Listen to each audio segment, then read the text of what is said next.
আসসালামু আলাইকুম। আমি আপনাদেরকে একটা জিনিস দেখাবো। একটা জিনিস হলো, যারা কৃষক তারা সবাই হতাশ হয়ে যায়, কারণ তার ফসল হলুদের মতো লাল হয়ে যায়, হলুদ কালারের মতো হয়ে যায়, কিন্তু কী সমস্যা কী রোগ সেটা বুঝতে পারে না। তার জন্য হঠাৎ এমন যে দুর্বল হয়ে যায়, তারা বুঝতে পারে না কী সমস্যা। কারণ গাছে এনার্জি থাকলেও বা বল থাকলেও নিচে যদি সার দেওয়ার পরও যদি গাছটা স্বাবলম্বী বা সুন্দর না হয়, তার জন্য হতাশ হয়ে যায়। আসলে রোগটা যে কোনো কেউ ধরতে পারে না, বুঝতে পারে না আসলে সেটা কি হয়েছে। আমি আপনাদেরকে সেই বিষয়ে কথা বলবো আর জিনিসটা দেখাবো কীরকম হলে যে এই রোগটা হয়, তার বিস্তারিত বলবো আমার এই ভিডিওতে। আসলে রোগটা হলো এইটা, কারণ গাছটা খুবই লাল হয়ে গেছে হলুদের মতো। সবাই খেতে আসে ঘুরে ফিরে, কারণ কেউ বুঝতে পারে না যে এটা কী সমস্যা, কী কারণে হয়েছে, রোগটা কীরকম। সবার নজরে পড়ে না, আবার সবাই দেখেও চিনে না এই রোগটা। এই রোগটা যে যখন হবে তখন গাছটা আস্তে আস্তে ধীরে ধীরে বসে যাবে, যার আপনার ফুল ফল যা আসবে সবগুলো একেবারে নষ্টর মতো হয়ে যাবে, কারণ সেটা বড় হতে পারে না, বড় হওয়ার মতোও না। আমি দেখাই সেই জিনিসটা, কারণ আপনারা দেখতেছেন এই রোগটা হলো এইরকম। এটা এরকমই লালে হয়ে যায়, আপনার পুরো জায়গায় এরকম লাল হয়ে যাবে। আমি আরেকটা জায়গা দেখাই আপনার। এখানে গাছটা দেখছেন কত সুন্দর, কত সবুজ, কত পিওর, কিন্তু এই জায়গার গাছটা খুবই লাল। এটা হলো লাল মাকড়সা। লাল মাকড়সা যে কোনো কেউ ধরতে পারে না, বুঝতে পারে না লাল মাকড়সাটা তাকে কোথায়। দেখেন, আমি দেখাই, আমার ক্যামেরায় দেখা যাচ্ছে না এখন, পুরোপুরি একটু একটু দেখা যায়। ওই লাল লাল যেটা আছে এরকমই, এটা হলো লাল মাকড়সা। আমি আরেকটা পাতা উল্টিয়ে দেখাই। এই তো, এটা হলো লাল মাকড়সা। এটা একটি মারাত্মক একটা পোকা।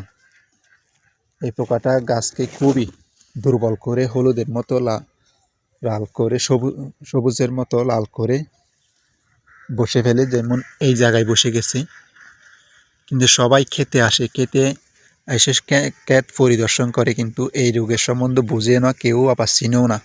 যারা চিনে তারাও কিন্তু বুঝতে পারে না কীরকম বা কোন সময় ধরছে। এটা আপনার 4-5 দিনের মধ্যে এরকমই করে ফেলবে। তো এটার জন্য খুবই যত সম্ভব যত তাড়াতাড়ি এটার ওষুধ যেটা আসে সেটা স্প্রে করতে হয়। কারণ না হলে যদি স্প্রেটা যদি না করেন, আমি একটা ফুল দেখাই, ফুল দেখালে বুঝতে পারবেন এই ফুলটা কীরকম। এই ফুলটা আপনার স্পষ্ট খুবই সুন্দর করে ফুটতেছে। আর এই রোগের মাঝে যে ফুলটা ফুটবে, এটা সুন্দর করে ফুল ফুটতে পারে না। ফুলের মধ্যে দেখছেন মাকড়সার জালের মতো কীরকম আছে, ওইটা হলো লাল মাকড়সাটা, আমাদের এখানে লাল পোকা বলে। এই রোগটা হলো এটা। এটার কারণে আপনার ক্ষেত যা কিছু করবেন সবই ধীরে ধীরে আস্তে আস্তে বসে যাবে। এই মূল জিনিসটা হলো এটা। আমি আপনাদেরকে দেখানোর জন্য আসছি, কারণ আমার চোখে সকালবেলা পড়ছিল, কিন্তু রোদের কারণে এটা দেখা যাবে না, তার কারণে আমি এই ভিডিওটা করি নাই। আমি এখন আসছি বিকেলবেলা, রোদ যখন পড়ে গেছে তখনই এই পাতাগুলো দেখা যাবে। সে কারণে এখানে এসে আমি এই ভিডিওটা করলাম বা আপনাদের সাথে শেয়ার করলাম, কারণ আমি যে জিনিসটা জানি সেই জিনিসটা যদি আপনাদেরকে শেখাই তাহলে আপনাদের লাভ হবে।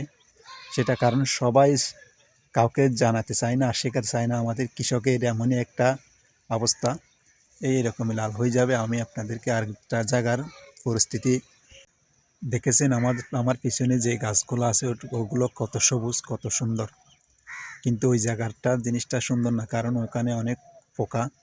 কারণ এমন একটা পোকা যে লাল মাকড়সা, যেটা হলো ডেঞ্জারাস, আপনার গাছকে ধীরে ধীরে আস্তে আস্তে বসে ফেলবে। কারণ সেটা হঠাৎ হবে না, আপনার 2-4 দিন, 5 দিন বা 1 সপ্তাহ সময় নেবে। তারপর আপনার নেতে নেতে গাছটাকে দুর্বল করে সেটা বসিয়ে ফেলবে।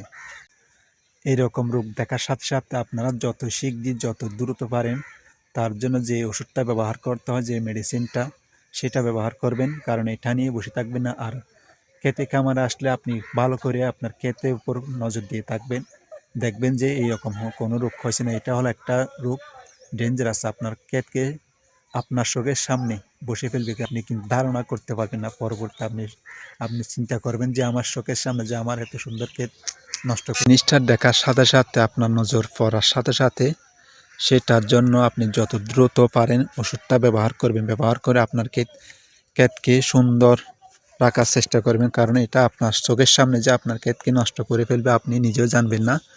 তার কারণে আমার এই ভিডিওটা করা।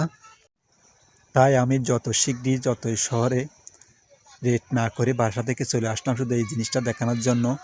কারণ আর বিকেল বেলা রোদ, আপনার গাছের পাতাগুলো সব পাতাগুলো একেবারে দেখা যাবে, তার কারণে আসা। কারণ সকালবেলা যদি এই জিনিসটা আমি করি তাহলে রোদের কারণে এই জিনিসটা দেখবেন না। তো এটা দেখার সাথে সাথে কিন্তু আপনারা তার জন্য যত দ্রুত ওষুধ পারেন বা মেডিসিন যেরকমের আগে সেটা ব্যবহার করবেন। তো আমার ভিডিওটা এই পর্যন্ত, আরেকদিন আরেকটা অন্য ভিডিও নিয়ে আসবো। সেই পর্যন্ত আল্লাহ হাফেজ। সবাই ভালো লাগলে ভিডিওটা শেয়ার করে দেবেন, অন্যজনকে দেখার সুযোগ করে দিন।